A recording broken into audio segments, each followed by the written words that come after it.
Welcome back, ladies and gentlemen, to my YouTube channel, and today I have for you some footage from Tank Mechanics Simulator. Been really digging this game, rebuilding some tanks, and today I am rebuilding for you an M4A3E8. So sit back, enjoy some of the footage, more or less the highlights of the rebuild in itself, while I give you the history of the M4 Sherman. Honestly, there's a lot to give. Hopefully, I won't go long.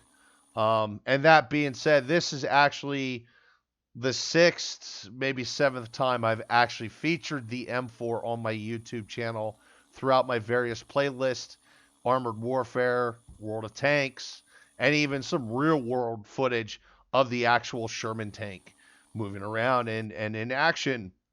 But let's dive on in here.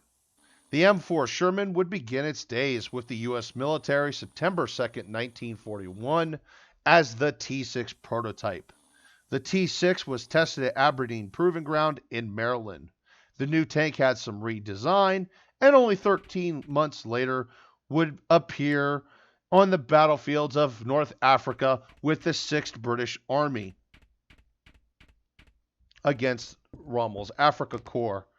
The new U.S.-made tank would serve with many armies during and after World War II, all the way up until the 80s even. The M4 was also to go on to see service in many wars. Mostly, actually, its most wartime service was actually with Israel, where it saw like 5 different wars that happened in the Middle East. There was many different upgrades and variants of the Shermans over its years of service. But I will focus on the M4A3E8 because that's actually what I'm rebuilding here for you today. In game, the M4A3E8, let me just shorten that to Easy 8 because it's easier to say, has the 76 millimeter M1A2 rifled gun. The only reason I know it's the M1A2 rifled gun is because of the dead giveaway muzzle brake. This is actually the same gun that is on the Hellcat. The gun gave the Sherman good hole punching firepower, but lacked the good HE round that the 75 millimeter gun had. So it kind of was a little weaker in the department of infantry support vehicle. The Easy 8 was powered by a Ford GAA engine that produced 450 horsepower, giving the Sherman superb mobility over most enemy tanks of the time. Now, it wasn't the fastest tank out there, but it actually had pretty good acceleration for its weight class. Of course, other features to note is the placement of the fuel tanks. The fuel tanks were near the front with the earlier Shermans, but in this model, they were moved towards the rear, one tank on each side of the engine compartment. Another important feature was the wet stowage for the ammo. The idea of the wet rack is a stowage bin is filled with water. The ammo is then stored in a jacket inside the bin. Inside the water tank. Now, if any hot shrapnel punctures that water tank, the outer casing, the idea is the water would cool the shrapnel off and get rid of any spark or possible fire. As a worst case scenario, even if the hot shrapnel did so happen to penetrate all the way through, any ammunition that would start to heat up or spark off would actually be doused with the water, extinguishing any flame. The armor and the optics on the E8 or on the M4A3 was upgraded as well. The M4 is even equipped with a gun stabilizer. Finally, the E8 or Easy 8 part of the M4A3E8 designation is for the suspension system. Most Shermans were fitted with a vertical valve spring suspension or VVSS. I've also heard it called VSS. But models that ended with the E8 designation, because not all M4A3s actually were E8s, and there was actually some A2s that were E8s. So this is important. The E8 designation, or all Shermans with the E8 designation, had the horizontal volleyed spring suspension, or HVSS. The new HVSS suspension did a better job of keeping track tension. The system was also stronger and gave better movement to each of the bogies, which gave it improved mobility over rough ground. Also, it gave actually the vehicle a smoother ride from what I understand. The Sherman would be in the service with the United States from 1942 to 1945, and around 40, it was actually over 49,000 Shermans would be produced from 1942 to July of 1945.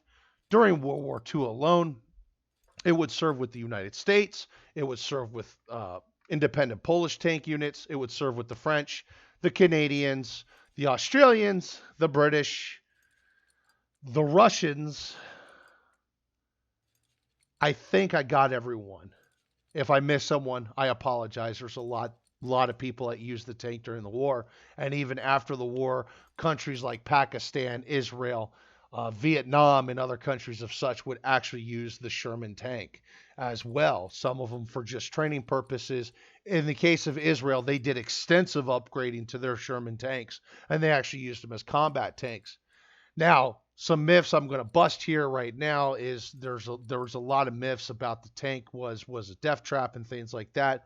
But when you start digging into the statistics, you actually find out that the crew survivability in the Sherman was probably actually one of the best vehicles in the war to actually survive in. It was actually more of a death trap carrying an M1 rifle than it was crewing a Sherman. However, there was some downfalls of the vehicle. It did have problems catching fire here and there, and a lot of those problems were remedied actually pretty quickly and early. And surprisingly, even with that being said, it really didn't catch fire any more than, say, the Panzers did. Um, that being said, for the United States, it would actually serve in World War II. It would obviously serve in the European theater as well as the Pacific theater. Now, in the Pacific theater, they didn't really use the Sherman as heavily as they did in the European theater. By the time we hit Europe, we needed the Shermans. We couldn't get away with Stuarts. However, in the Pacific theater, due to the terrain, soft terrain, and things of that nature, they actually got and also because the Japanese didn't really have the heavier tanks that the Germans had, uh, the Marines actually got away with using the M5 Stuart more and longer, more effectively than we did with the European theater. So we definitely had some tougher European counterparts. Anyway, I'm going to shut up now. This is the M4 Sherman on the proving ground here. We're going to fire some rounds off, and then I'm going to show some footage of the test trial. Anyway, folks, I'm going to shut up, and I'll get back to you in a few moments.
So anyway, folks, thank you very much for watching the video. That is actually the end of the game footage I have for you today. But I do plan on doing more videos like this one, covering the history of the different vehicles in the game. So hopefully you enjoyed the video. If you did, please hit that like button so I know. And also subscribe to the channel and hit the notification bell so you know when more of these videos go live. Anyway, folks, once again, thank you very much for watching and have yourselves a wonderful day.